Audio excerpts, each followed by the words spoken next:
The average Russian soldier reaching the battlefield in 2026 is reportedly surviving for an incredibly short amount of time. We're not talking about days or even hours. Some reports claim their time on the front lines is measured in minutes. Much of this has been linked to Ukraine's rapid advances in drone warfare, which have dramatically changed the battlefield. Those same drone capabilities are also fueling growing concerns among pro-Russian military commentators. Some are now openly warning that Ukraine could be preparing a future operation aimed at Crimea. In today's video, we'll look at 5 major developments that connect to this broader picture. We'll examine why Russian military bloggers are increasingly worried about Crimea, Vladimir Putin's recent public remarks insisting Russia is making progress despite widespread skepticism, and why fuel shortages inside Russia have become serious enough that many people are searching online for ways to siphon gasoline. Let's begin with the issue generating the most discussion inside Russia's military community. Recently, Ukrainian defense officials announced that Russia was preparing to deploy nearly 24 vessels from the Dnipro flotilla of the Black Sea Fleet. According to Ukrainian officials, these boats are intended to locate and destroy Ukrainian unmanned naval drones and reconnaissance teams operating near Crimea. In practical terms, Moscow appears concerned that Ukraine may eventually attempt an amphibious operation around the peninsula. Ukrainian naval representatives say the increased Russian activity is a direct response to growing Ukrainian reconnaissance missions along Crimea's coastline. The discussion intensified after prominent Russian military commentators suggested that such an offensive could come sooner than many expected. One of the most notable voices is Igor Girkin, also known as Igor Strelkov. Once a key figure during Russia's 2014 operations in eastern Ukraine and Crimea, Girkin is now imprisoned in Russia after repeatedly criticizing the Kremlin's handling of the war. Although he supports a far more aggressive military approach than the Kremlin has taken, he has argued that Russia's current strategy is failing. From prison, Girkin recently warned that Ukraine's expanding drone campaign is creating conditions that could eventually threaten Russian control of Crimea. According to his assessment, Ukrainian strikes are disrupting Russian logistics throughout southern Ukraine, limiting troop mobility and reducing operational flexibility. He also argues that Ukraine's growing ability to strike military targets deep inside Russian territory represents a major strategic shift.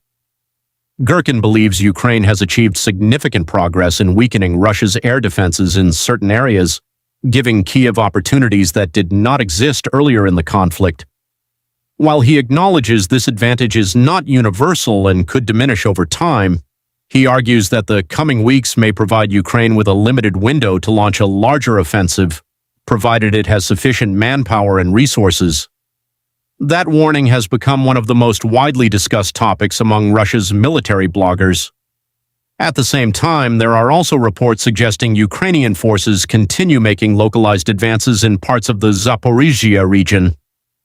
Some Russian sources claim Ukrainian units have pushed farther south after recent gains, increasing pressure on nearby Russian defensive positions. Whether these reports prove entirely accurate or not, one theme appears repeatedly throughout discussions of the war. Ukraine's continued innovation in drone technology has become one of the defining factors shaping today's battlefield. Ukraine's expanding drone capabilities have not only reshaped the battlefield, they are also believed to be contributing to Russia's mounting casualty rates. One report making headlines claims that from the moment a newly recruited Russian soldier enters military training until he is eventually killed or seriously wounded, the average timeline is measured in just a few weeks. Because Russia does not release complete casualty statistics, these figures cannot be independently verified, but they have sparked widespread discussion among military analysts. Even more striking are claims regarding survival time after reaching the front line. According to the same report, some newly deployed Russian troops survive only a matter of minutes once combat begins. While these estimates remain difficult to confirm, they highlight the intensity of the fighting and the dangers soldiers face in heavily contested areas. Analysts argue that one of the biggest reasons behind these losses is Ukraine's widespread use of drones. Rather than relying on a single aircraft, Ukrainian operators often coordinate multiple drones against one position, allowing them to overwhelm defenses and increase the likelihood of destroying their target. Videos from the battlefield regularly show drones carrying different payloads depending on the mission. Some are equipped with high explosive charges, while others use incendiary warheads designed to ignite equipment or defensive positions.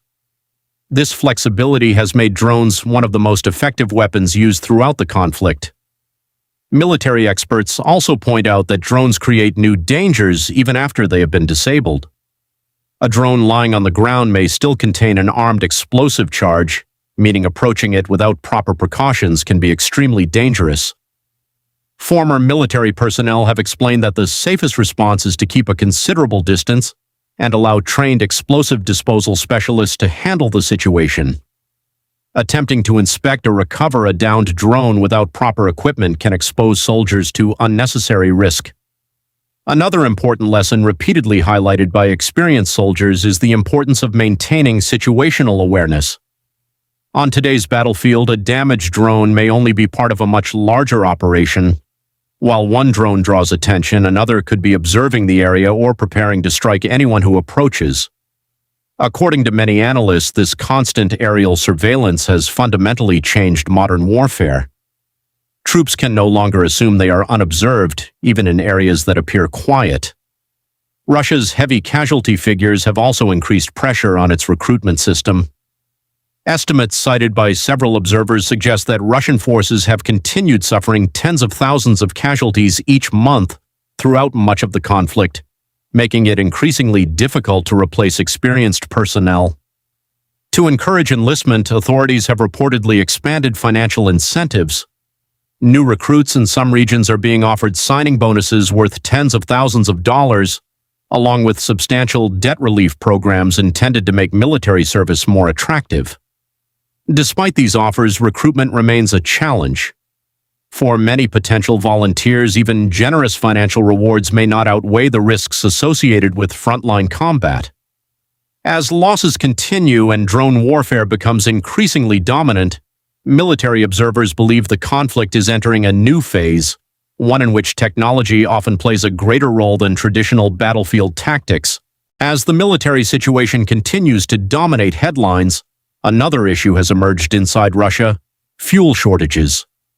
The problem has become significant enough that President Vladimir Putin recently addressed it publicly, although his explanation has been met with skepticism both inside and outside the country. During a recent appearance, Putin argued that Ukrainian strikes against Russian infrastructure were primarily intended to create panic and weaken public confidence, rather than achieve meaningful military results. According to him, these attacks have not changed the overall situation on the battlefield or slowed Russian operations. His message was straightforward. Despite repeated strikes on energy facilities, Russia's military campaign remains on track, and the country's offensive capability has not been seriously affected. However, many Russians appear unconvinced. Across social media, videos have surfaced showing long lines at filling stations, with drivers describing difficulties finding available fuel. Some residents claim they spent considerable time traveling between multiple gas stations before finally locating one that still had gasoline.